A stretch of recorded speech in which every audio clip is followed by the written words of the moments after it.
It is time for another isolation conversation. It is my pleasure to be joined today by our Associate Athletic Director, Katie Zingg. And there's a ton of titles I can attach to you and your job. You have lots of them, and we'll get into some of those. But first off, how are you holding up, and how have things been since now we've been off campus for basically a full 2 months? Right. Yeah, I certainly didn't think it would be this long. Things are okay. I kind of joked early on that as a natural introvert, I waited my entire life for it to be socially acceptable to stay at home by myself. It hasn't been terrible for me, but I have missed my people for sure, whether that's work, student athletes definitely, and then also family. It's been hard to not be able to, hug your mom when you see her or something. So yeah. Yeah. I mean, you say that, but in all honesty, I mean, your door literally is always open. Unless it's something that's super important where you've got a meeting, you are one of the folks that are often a go-to for, whatever policies, procedures, things like that. So you literally have an open door policy. And I know people are in and out of there all the time. So you can say that you are, the introvert, but I know you have to be missing some of that interaction that you get a lot of. I have, for sure. My work people are they're family. You all are part of my life and part of my daily interactions, and it's been hard without that. I joke that it's been hard without my morning conversations with Derek Brown or, something like that. It's just those normal things that you kind of take for granted and you didn't realize how much of a normal habit it's been. It's been kind of nice. I've been doing virtual office hours. So open up a Zoom session and share it with the staff, and people can come and go as they need. With questions, and that's been pretty nice. I've seen quite a few people from the staff swing by just for a quick question, or sometimes a half an hour chat about something. So that's kind of been my way of coping with that. You're a big Blues fan. You're a Blues season ticket holder. I know you have been for many years. So, and no matter what other folks say, the lack of sports, whether it's our SIUE Cougars or the other sports that we support, that's a tough thing. That's been tough enough for me. I'm sure it's tough for you as well. Yeah, absolutely. My life revolves around sports, both on the just personal interest side, but then obviously with my job. And it hasn't really felt like the regular months that it is because I didn't get to have softball season. We didn't have normal hockey playoffs. There's no baseball season. As a native St. Louisan, not having Cardinal baseball in the summer there's something missing. It's just not right. Between our sports, I was really looking forward to several of our seasons. Our softball team was off to an awesome start. It's kind of hard without it. And here we sit, there's some professional soccer starting to make its way back and with its modified operations, which has been interesting to watch. But we'll kind of see where things go. But it has been a huge chunk of my life. I have a lot of free time now. Right. Trust me, I know. Yeah. Do you like what the NHL has proposed if they do get a chance to play it out? It's interesting. My family and I were just talking about this last night. I like that they're trying to get back and trying to at least finish the season. But it'll be weird not being able to go. There being no fans and at these somewhat neutral sites. The expanded version is interesting with the play-in 5-game series at the start, and so it'll add some excitement, that's for sure. It'll be intriguing, but it's really going to throw off my sport biological clock. Oh yeah, hockey doesn't exist in August, so I'm not really sure how mentally that's going to go. There's just certain times. I mean, even last year when the Blues made their run to the Stanley Cup, it was weird to have hockey in June. So having it in August and even September, normally their preseason starts, but it's still going to be weird. But hey, I'll take sports coming back in any way I can get them. I agree. I'm ready to see some to have something to root for as well. And, you know, like you, I wish it was softball and baseball and, you know, the stuff that we're used to dealing with every single weekend of the spring. So Right. that's not the case. So I mentioned early on, you do have a lot of responsibilities, titles, jobs, things like that. Your main, I guess, if you will, responsibilities rely around compliance Hmm. from the university side, from the NCAA side, and a lot of that has been tossed up in the air as we got into first what was a suspension, then a cancellation, and then all of those things that came after it. What was that like, and how much did you lean on the conference and or some of your colleagues in the compliance world? Yeah, I mean, our reliance on the conferences right now has been huge, and they have been fantastic.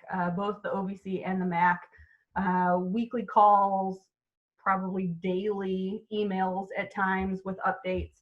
You know, they've been doing as good as they can, and I often, even before all of this, would reach out to colleagues across the conference with questions, and so that's just been kind of heightened with everything changing so regularly and almost on a weekly basis sometimes now. It's hard to kind of stay on top of everything. So having those colleagues has been great. You know, at the start of this, I think it was my last day officially in the office. I had a conference call at 8 a.m.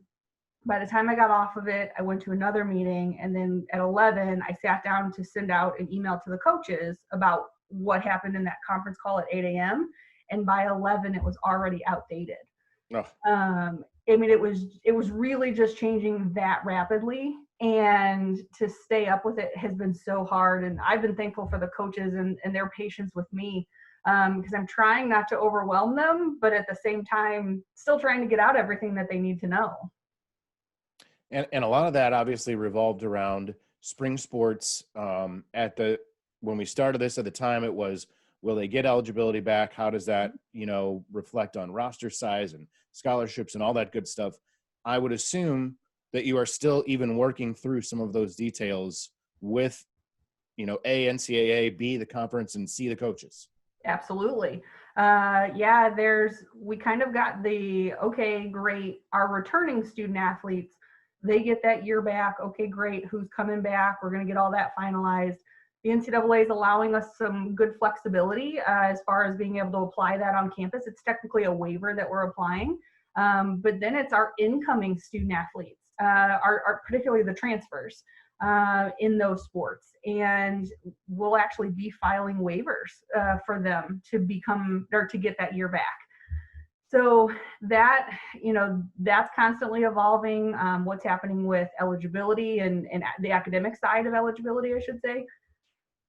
It's an ongoing and working through with coaches and the student athletes and just trying to plan for next year. It's kind of been a crazy cycle, that's for sure.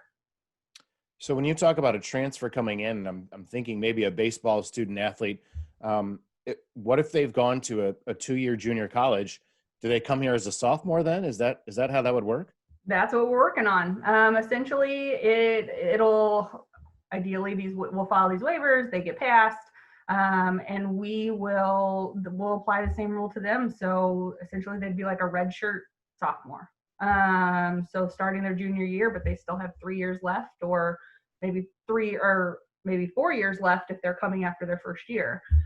So yeah, just trying to work through all of those details, figuring out which of our returning student athletes need a 6th-year waiver because of all of this, and you know, everything track being a very interesting sport because a lot of these student athletes will lose all of their eligibility in indoor track and field. Will not lose it; they've used it, and so now they've got an outdoor season left. Oh, So working through that, and then how many were 5th years and are going to come back as a 6th year. So those details have definitely kept me busy. man.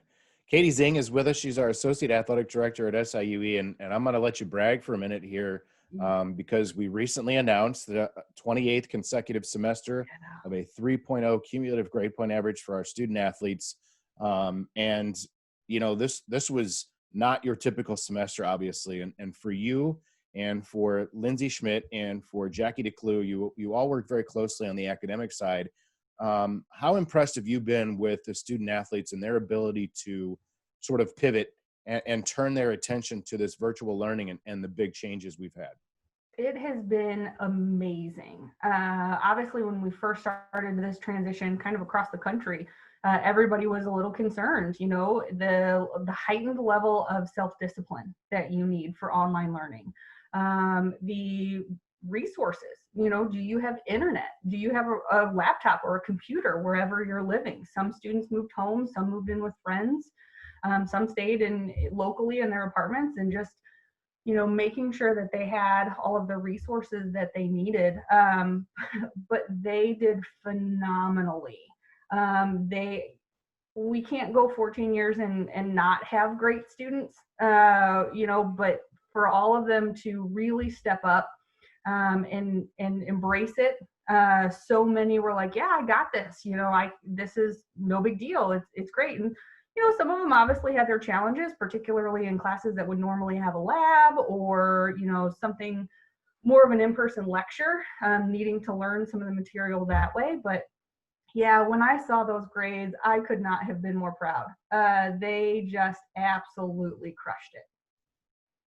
Yeah, I thought the same thing, and as I said, I've just been so impressed with the way that everybody. I mean, from my kids to all the kids of the people I talk to and I know, and our student athletes, that they were just able to turn and make that change and still have such success. I'm proud of all of the above. One of the other things, or among the other things you do, is the HR side of athletics and the staff. And that has, I'm sure, posed its own challenges as you talk about working from home and then perhaps maybe transitioning back to some folks in the office coming up here, you know, mid-month. So what kind of challenges, what have you faced there? You know, when this first all really started to shake out, and okay, this stay-at-home order is starting and we're transitioning to work from home, we had a couple contracts up for renewal. And I kind of was like, oh, how do I do this? Some people were already home at that point. You know, and I really can't thank the folks across campus enough, whether that's HR or Bill Winter and Nick Pascas. They have been really great to work with, and the flexibility that they are helping us with, in order to get things processed, you know, via scanned documents, and online signatures and things like that. The search processes have been different. We normally, what we affectionately call our gauntlet for our interviews, we don't necessarily get to have now because it's all online. Still can be pretty daunting, but I think we've transitioned to that pretty well, just with whether it's committee meetings or then opening up to larger groups of staff for our searches. So that has been good. And then it's just been staying in touch with folks and communicating about, you know, a lot of people were reaching out like, can I take vacation? You know, because Right. it's weird, right? I'm working from home, but like, how does that look if I'm on vacation? Because as we all know, our jobs don't stop just because we're on vacation. So working with people through that has been interesting. Thankfully now people are able to start traveling. So I'm glad our staff are able to maybe take some trips here, or just some days to relax and take a vacation from Zoom even. Right. You know, they may still stay at home, but at least they're not on Zoom or not having meetings or something like that. So yeah, there's definitely been some challenges. And for me, I do like to see everybody and check in and just kind of get the pulse of how are things going? How are we closing out the year? What are we looking for in the summer? And that's kind of not been able to happen. So that's kind of been hard and a bit of a transition for me, as to make sure I'm effectively serving everyone. You raised an interesting point there that I didn't really think about, but you were talking about new hires. There's obviously a position open for a head track and field coach. You have an academic advisor position up as well. I liken this to when I have talked to, you know, Paula Busher and Brian Baroni on recruiting, and they say immediately off the top, hey, one of our biggest assets is bringing folks to campus, showing them what we have at SIUE. And you mentioned that. And for people that don't know outside, when we have prospective hires in, everybody's involved. It Right. amazes me how much of our staff is involved, whether it be a staff forum, or they're taking them to lunch, or they're taking them on a campus tour. Do you worry that, and I don't want to say the wrong decision, but do you worry that that decision may not be as thorough from our side or from the candidate side when you can't get all of that? Sure. I mean, I think there's a lot that sometimes you can't get by physically sitting across the table from someone.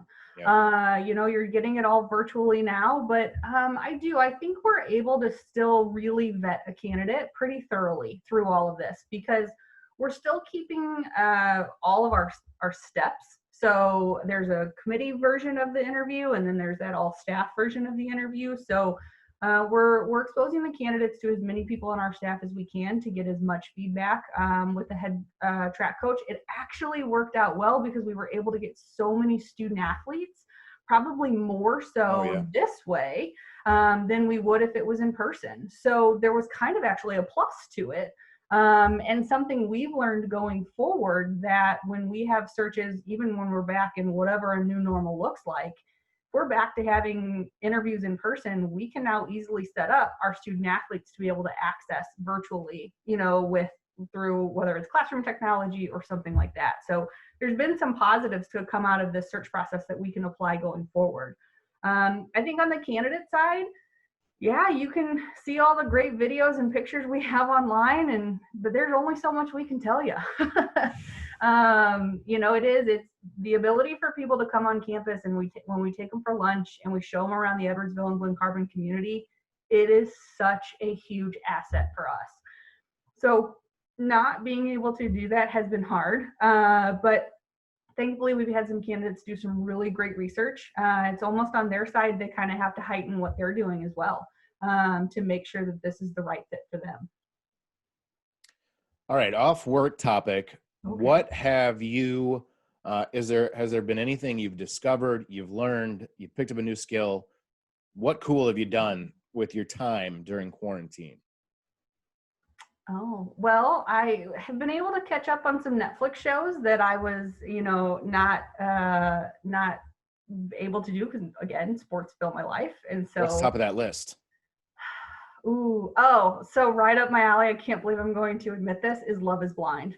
It's fantastic. It is right my kind of show. Nice. A lot of people give me a hard time about my choices in television because they think like, why you're intelligent. Why would you watch such mindless television? I'm like, that's why.